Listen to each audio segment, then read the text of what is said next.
Maka kenapa seorang bisa berbicara tanpa ilmu?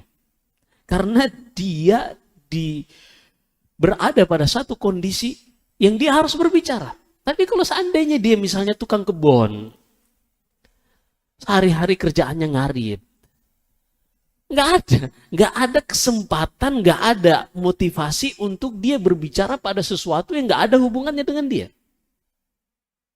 Tapi ketika seorang sudah diberikan podium, diberikan mimbar untuk menyampaikan nasihat kepada kaum muslimin atau berbicara di depan khalayak ramai, disitulah sebab kenapa seorang bisa berbicara dalam perkara umum tentang masalah kaum muslimin tanpa ilmu. Ini zaman dulu karena diberi podium. Nah zaman sekarang masalahnya, musibahnya, seorang tuh bikin sendiri mimbarnya. Seorang tuh podiumnya bikin sendiri. Gampang bikinnya. Dia cukup buat akun medsos, kemudian dia cari yang viral-viral, kemudian dia cukup ada namanya sekarang video reaction. Dia nggak usah bikin konten, dia cuma nyomot konten orang lain, tampilkan mukanya, reaksinya bagaimana melihat konten tersebut. Musibah.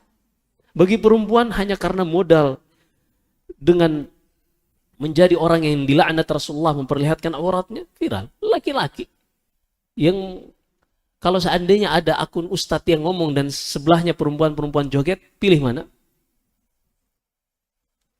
Laki-laki seperti itu.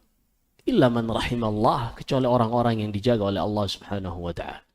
Maka ketika mereka sudah punya mimbar dan tadi motivasinya juga algoritma menuntut mereka harus terus bikin konten, seperti inilah yang terjadi saat ini. Bandar judi baru tobat udah berbicara tentang masalah perang. Subhanallahil azim.